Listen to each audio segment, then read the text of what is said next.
Sonali stories में आपका स्वागत है। आज मैं आपको उज्जैन में बसे श्री महाकालेश्वर की कहानी बताने वाली हूँ। अवंतिकायं विहितावतारं मुक्तिं प्रदान्यं च सज्जनानम् अकालमृत्योः परिरक्षणार्थं वन्दे महाकाल महासुरेशम्। अवंती नगरी में देवों के देव महाकाल प्रकट हुए, सज्जनों को मोक्ष देने और अकाल मृत्यु से रक्षा करने। हे महाकाल, हे महासुरेश, आपको वंदन। शिप्रा नदी के किनारे है पावन नगरी उज्जैन, जिसे प्राचीन समय में अवंती के नाम से भी जाना जाता था।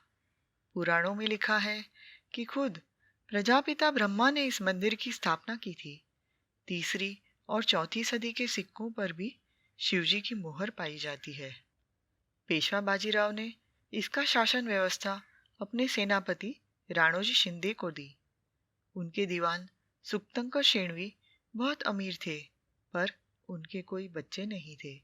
उन्होंने भूमिजा, चालुक्य और मराठा वास्तुकला में इस मंदिर का पुनर्निर्माण किया। मंदिर की 3 मंजिलें हैं। सबसे पहले है श्री महाकालेश्वर, जिनके उत्तर में माता पार्वती, दक्षिण में श्री गणेश, पूर्व में श्री कार्तिकेय और दक्षिण में नंदी जी की प्रतिमाएं हैं। बीच की मंजिल में है श्री ओंकारेश्वर और सबसे ऊपर है श्री नागचंद्रेश्वर, जहाँ शिवजी और माता पार्वती एक 10 फन वाले नाग पर बैठे हुए हैं।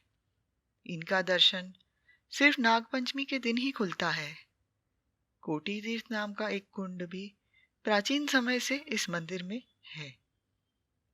काल के 2 अर्थ है। एक है समय। शिवजी को अनादि अनंत कहा जाता है, जो समय से भी परे हैं।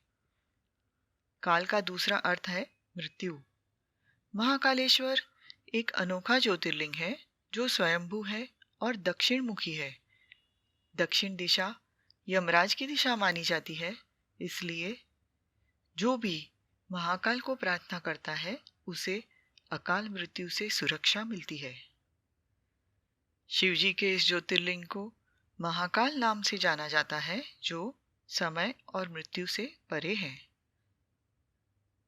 उज्जैन के राजा चंद्रसेन एक दिन उनके मित्र मणिभद्र, जो शिवजी के साथी थे, एक सुंदर चिंतामणि भेंट दिया। चंद्रसेन भी शिवजी के बहुत भक्त थे, तो वो उस चिंतामणि को हमेशा अपने गले के हार में पहने रखते थे। चिंतामणि बहुत चमकता था और उसके तेज के कारण राजा चंद्रसेन देवों से भी सुंदर दिखते थे। इसे देखकर आसपास के राजाओं को वो चिंतामणि की लालच हुई। उन्होंने खरीदना चाहा, पर चंद्रसेन ने इसे बेचने से साफ मना कर दिया। फिर उन्होंने सोचा कि आक्रमण करते हैं और छीन लेते हैं। इसलिए राजा रिपुदमन और राजा सिंहादित्य ने अपनी सेनाओं के साथ उज्जैन को चारों ओर से घेर लिया। चंद्रसेन को पता चला कि उज्जैन को चारों ओर से दुश्मनों ने घेर लिया है, लेकिन उनको शिवजी पर बहुत विश्वास था। उन्होंने महाकाल की पूजा और प्रार्थना करना शुरू कर दिया। शिवजी प्रसन्न हो गए। उस समय वहां से एक गोपाला अपने बच्चे के साथ जा रही थी। बच्चा, जिसका नाम श्रीखर था, उसने राजा को पूजा करते हुए देखा और उसको मन हुआ कि मैं भी साथ में पूजा करूं, लेकिन सैनिकों ने उसे बिल्कुल पास आने नहीं दिया। घर जाकर एक सुंदर पत्थर की शिवलिंग बनाकर उसको स्थापना करके जैसे राजा कर रहा था, वैसे ही चंदन, फूल, धूप और दिए से उसने पूजा करना शुरू कर दिया। कुछ समय के बाद खाना खाने का समय हुआ और उसकी माँ उसे खाना खाने के लिए बुलाने लगी। बच्चा पूजा में लीन था और उसने माँ की बात नहीं सुनी, पूजा करता रहा। जब माँ उसे लेने आई तो उसने देखा कि बच्चा आंखें बंद करके ध्यान में मग्न था। उसने हाथ पकड़कर उसे खींच के ले जाना शुरू किया। पूजा अधूरी रह गई और बच्चा बहुत दुखी हो गया और रोने लगा। रोते रोते बेहोश हो गया। जब कुछ देर के बाद उसकी आंखें खुली तो उसने देखा कि वहां एक शिवजी का मंदिर, जिसमें सोना, चांदी, हीरे जवाहरात जड़े हुए हैं और सुंदर नक्शीकाम है, वो प्रकट हो गया है। मंदिर में एक तेजस्वी स्वयंभू शिवलिंग है। उसने आंखें खोली तो देखा कि वहां शिवजी का एक मंदिर, जिसमें सोना, चांदी और हीरे जवाहरात जड़े हुए हैं, सुंदर नक्शीकाम है, ऐसा प्रकट हो गया है। मंदिर में एक तेजस्वी स्वयंभू शिवलिंग भी है। इसे देखकर माँ दौड़कर राजा के पास गई और उनको इस चमत्कार के बारे में बताया। राजा चंद्रसेन भी आए। उनके साथ नगर के सारे लोग भी आए। सब ने मिलकर रात भर बहुत भाव से भजन किए। उज्जैन को सेनाओं से घिरे बैठे राजाओं के साथ जो हुआ वो तो एक चमत्कार ही था।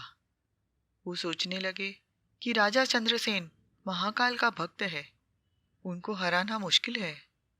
उज्जैन महाकाल की नगरी है। यहाँ राजा तो राजा, बच्चे भी महाकाल के भक्त हैं। उन पर आक्रमण करना महाकाल को छेड़ने जैसा होगा। सबसे अच्छा है कि हम इनसे दोस्ती कर ले, तो महाकाल भी हम पर आशीर्वाद बरसाएंगे। दोनों राजा अपने लोभ और दुश्मनी से ऊपर उठे और राजा चंद्रसेन की मंजूरी लेकर महाकाल की पूजा करने लगे। इस शुभ घड़ी में हनुमान जी प्रकट हुए। सब लोगों ने उनको नमन वंदन किया। हनुमान जी ने कहा, राजन सुनो, जिस जीव ने जन्म लिया उसे मोक्ष प्राप्त करना तो शिवजी की आराधना करनी होगी। ये गोपालक बच्चा, जिसे मंत्र या पूजा विधि का कोई भी ज्ञान नहीं था, सिर्फ किसी और की पूजा देखकर प्रभावित हुआ और शिवजी को प्रसन्न कर सका। ये शिवजी का महान भक्त साबित हुआ है और शिवजी ने स्वयं इस ज्योतिर्लिंग के रूप में प्रकट होकर उसे आशीर्वाद दिए हैं। ये एक अच्छा जीवन जिएगा और मोक्ष प्राप्त करेगा। इनके कुल में 8 पीढ़ियों के बाद नंदगोप नाम का एक महान व्यक्ति जन्म लेगा। श्री नारायण स्वयं इनके घर इनके पुत्र कृष्ण के नाम से खेलेंगे। ये बच्चा भूलोक में श्रीकर के नाम से खूब इज्जत पाएगा। हनुमान जी ने सबको आशीर्वाद दिए और वहां से चले गए। चंद्रसेन और श्रीकर ने अपना पूरा जीवन शिवजी की आराधना की और मोक्ष प्राप्त किया। महाकालेश्वर से जुड़ी एक और कहानी है। उज्जैन में एक ब्राह्मण रहते थे जिनके 4 बेटे थे। पूरा परिवार शिवजी का भक्त था। दूषण नाम का एक राक्षस था जिसने ब्रह्मा जी की आराधना की और वर मांगा कि वो किसी को दिखाई न दे। वो उज्जैन के लोगों को सताने लगा और हर धर्म कार्य और हर विधि में बाधा डालने लगा। उसकी सेना नगर के लोगों को परेशान करने लगी। सब लोग इस ब्राह्मण के पास मदद मांगने आए। ब्राह्मणों ने शिवजी की पूजा और यज्ञ करना शुरू कर दिया। जैसे ही दूषण बाधा डालने आया, धरती फट गई और शिवजी महाकाल का भयानक रूप लेकर प्रकट हुए। उन्होंने दूषण को कहा कि इनको शांति से अपना यज्ञ करने दे, लेकिन दूषण ने बात नहीं मानी। तब महाकाल ने एक भयंकर आवाज निकाली और एक ही क्षण में दूषण को जलाकर भस्म कर दिया।